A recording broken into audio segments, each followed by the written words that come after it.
Is the ROG Ally really that hard to use? I've seen a lot of people within the handheld PC space argue that you should get the Steam Deck solely because it's easier to use. And while I do agree that Steam Deck is very polished with its OS, the SteamOS, I do think the ROG Ally has polished a lot of the things it can. So a lot of things in the Armory crate are polished, meaning I have had no glitches or issues really within the Armory crate. And I do think a lot of it stems from Windows 11 being on a handheld. It doesn't really have much to do with the Ally itself as a product, because in stuff like the Armory crate and the MySUS and all the Ally related apps on it work pretty damn good. And for the issues on the handheld Windows, I really think a lot of it has to be like very minuscule stuff. Like Tekken 8, my game chat text wouldn't pop up, so my virtual keyboard wouldn't display when I'm in game chat on Tekken 8. So I'd have to use this little foldable keyboard. And those little kind of minor glitches, or not glitches, I would call them bugs, because they're not a glitch. They're called bugs. So I would say that they're basically very silly kind of issues that you might pop up while getting the Ally. So I would agree that if you're just the average Joe, or say you're trying to get a handheld PC for your kid for Christmas, I would definitely get the Steam Deck. However, if you are well experienced in playing PC and you've already like troubleshooted all kinds of crashes and crap on your PC, then the ROG Ally is going to be the perfect product for you. There's nothing that you haven't like dealt with on the Ally that you have dealt with on your gaming PC. So who is the ROG Ally really for? I would say it is recommended for PC gamers who have witnessed this kind of like minor stuff happen to them and know how to deal with it. And as for the ROG Ally itself, it is very good, and I've witnessed very little stuff on it. Like I said, it would have to do with the virtual keyboard not popping up, or every once in a while the Xbox app would act a little wonk. Like sometimes it wouldn't click on what I'd want it to, but then it would like 2 to 3 seconds afterward.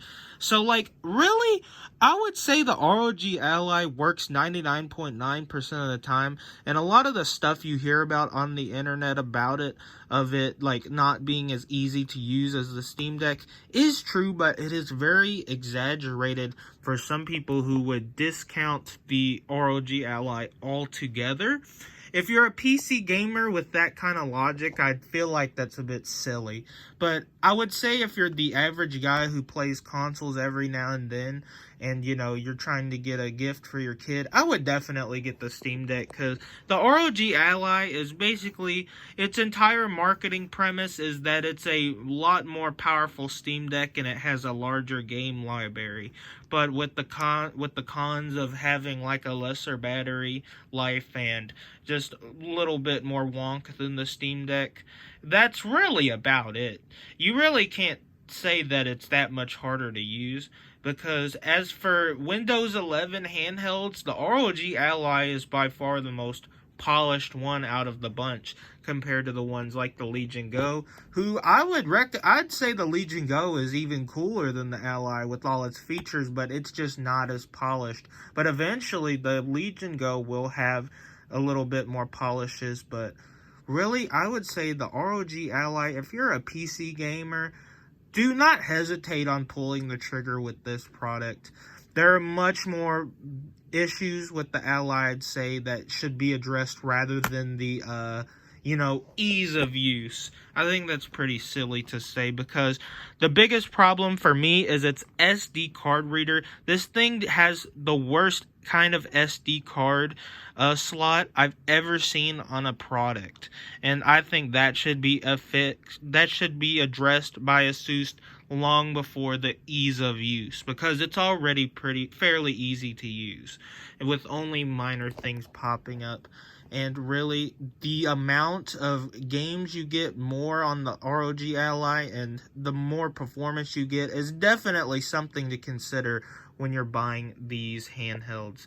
Now, the Steam Deck, like I said, has its pros, like it's better battery life, and it's a little easier to use, but the performance gap and the library within the ROG Ally cannot be written off simply for its ease of use from the deck. So I think that's about wraps up what I wanted to in this video.